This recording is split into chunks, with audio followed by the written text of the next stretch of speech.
नाजरीन ग्रामी अस्सलाम वालेकुम and welcome to the right point. नाजरीन ग्रामी, आप देख रहे हैं यूट्यूब के इस इन्फॉर्मेटिव चैनल राइट पॉइंट को। प्यारे दोस्तों, जंगे युमामा हजरत अबू बकर सदीक के दौर खिलाफत में पेश आई, जो कि युमामा के मकाम पर लड़ी गई। और ये जंग मुसलमान केज़ाब के खिलाफ लड़ी गई जिसने नबूवत का झूठा दावा किया था। ये वो वाहिद जंग थी जिसमें सबसे ज़्यादा सहाबा कराम शहीद हुए। दोस्तों, जहाँ इस जंग में दूसरे बहादुर सहाबा कराम ने शिरकत की, वहीं सहाबी रसूल ज़रार बिन अल अज़बर ने भी हिस्सा लिया। दोस्तों, अरब में उस वक्त सबसे बड़ी दौलत ऊँटों के गले समझी जाती थी और हज़रत ज़रार के पास 1000 ऊँट थे और इन्होंने अपनी तमाम मालो दौलत छोड़कर खाली हाथ आस्ताने नबवी पर पहुंचकर इस्लाम कबूल किया। नाज़रीन ग्रामी, हज़रत ज़रार जंगे युमामा में बड़ी शुजात से लड़े और इस बेफिक्री से लड़े कि दोनों पांव कुंडलियों तक कट गए, मगर तलवार हाथ से ना छोड़ी और घुटनों के बल घसीट घसीट कर लड़ते रहे।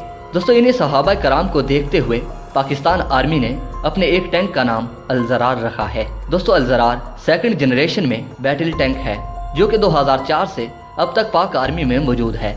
ये टैंक चाइनीज टैंक टाइप 59 का अपग्रेड वर्जन है जो कि यूक्रेन असिस्टेंट के साथ मिलकर डेवलप किया गया है और हैवी इंडस्ट्री टेक्सला इसे मैन्युफैक्चर कर रही है। नाजरीन, अल ज़रार के प्राइमरी वेपन में 125 mm स्मूथ बोर गन है, जबकि सेकंड आर्मामेंट में 12.7 mm external anti aircraft gun है। इसके अलावा 7.62 mm मशीन गन और 8 की तादाद में स्मूथ ग्रेनेड डिस्चार्ज हैं।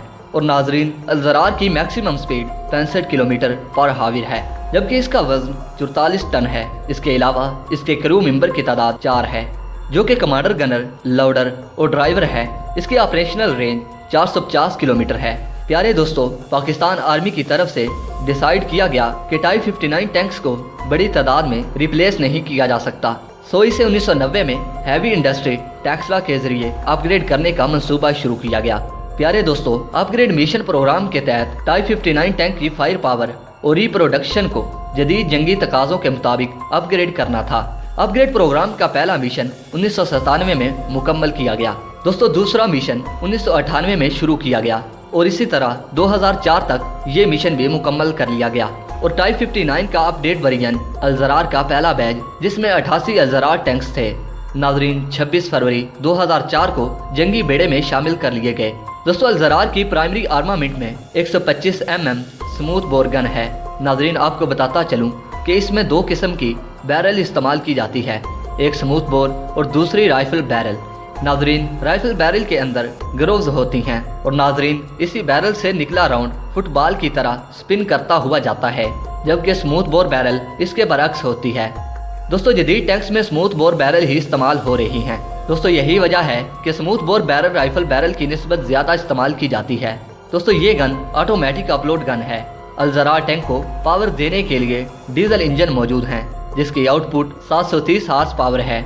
नाजरीन, इस टैंक में अमले की बका को बेहतर बनाने के लिए आग बुझाने और धमाके को दबाने के लिए एक खुदकार निज़ाम नस्ब किया गया है। पाकिस्तान के पास इस वक्त 504 के करीब अल ज़रार टैंक्स मौजूद हैं। दोस्तों, अगर आप भी मुसलमान हैं तो अपने मुसलमान होने का इजहार कमेंट सेक्शन में पाक फौज जिंदाबाद, पाक आर्मी पाइंदाबाद और अपने गुमनाम हीरोज़ को सलाम लिखना मत भूलिएगा। दोस्तों, अपना और अपने प्यारों का बहुत सारा ख्याल रखिए। अगली वीडियो तक के लिए इजाज़त दीजिए। अल्लाह निगहबान।